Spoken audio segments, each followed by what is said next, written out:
ಒಂದೇ ವೇದಿಕೆಯಲ್ಲಿ ಡಿಕೆ ಸುರೇಶ್ ಹಾಗೂ ಮುನಿರತ್ನ ಕಂಡು ಬಂದಿದ್ದಾರೆ. ಜನಸ್ಪಂದನ ಕಾರ್ಯಕ್ರಮದಲ್ಲಿ ಇಬ್ಬರು ನಾಯಕರ ಸಮಾಗಮ ಆಗಿದೆ. ಎಲ್ಲರ ಆಕರ್ಷಣೆಯ ಕೇಂದ್ರ ಬಿಂದು ಕೂಡ ಈ ಇಬ್ಬರು ನಾಯಕರೇ ಆಗಿದ್ರು. ಬಿಕಾಸ್ ಇವರಿಬ್ಬರ ಜಿದ್ದಾಜಿದ್ದಿ ಆಗಿತ್ತು. ಬಟ್ ಈಗ ಒಂದೇ ವೇದಿಕೆಯಲ್ಲಿ ಕಂಡು ಬಂದಿದ್ದಾರೆ. ಜನಸ್ಪಂದನ ಕಾರ್ಯಕ್ರಮದಲ್ಲಿ ಒಂದೇ ವೇದಿಕೆಯನ್ನ ಹಂಚಿಕೊಂಡಿದ್ದಾರೆ. ಡಿಕೆ ಸುರೇಶ್ ಸಂಸದರು ಹಾಗೂ ಶಾಸಕರಾಗಿರುವಂತಹ ಮುನಿರತ್ನ ಪರಸ್ಪರ ಕೈಕುಲುಕಿ ಮಾತನಾಡಿದ್ದಾರೆ. ಸಂಸದರು ಹಾಗೂ ಮಾಜಿ ಸಚಿವರು, ಹಾಲಿ ಶಾಸಕರು.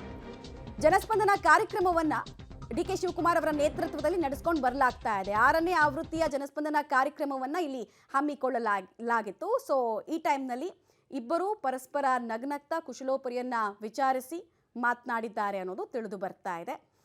ಹಿಂದೆ ಮುನಿರತ್ನ ಅವರು ತಮ್ಮ ಕ್ಷೇತ್ರಕ್ಕೆ ಅನುದಾನ ಸಿಗ್ತಾ ಇಲ್ಲ ಅನ್ನೋ ವಿಚಾರದಿಂದ ಹಿಡಿದು ಸೋತ ಅಭ್ಯರ್ಥಿಯ ಕೆಲಸ ಆಗ್ತಾ ಇದೆ, ಗೆದ್ದ ನನ್ನ ಕೆಲಸ ಆಗ್ತಾ ಇಲ್ಲ, ಇದರ ಹಿಂದೆಲ್ಲ ಡಿಕೆ ಸುರೇಶ್ ಇದ್ದಾರೆ ಅಂತ ಸಾಲು ಸಾಲು ಆರೋಪಗಳನ್ನ ಮಾಡಿದ್ರು.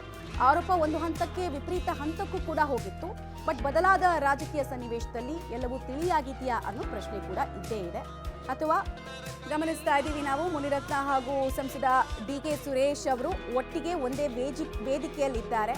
ಸೊ ಸ್ಥಳದಲ್ಲಿ ಅನೇಕ ಜನರ ಆಹ್ವಾನಗಳನ್ನು ಸ್ವೀಕರಿಸೋ ಕೆಲಸವನ್ನು ಒಟ್ಟೊಟ್ಟಾಗಿ ಮಾಡ್ತಾ ಇದ್ದಾರೆ.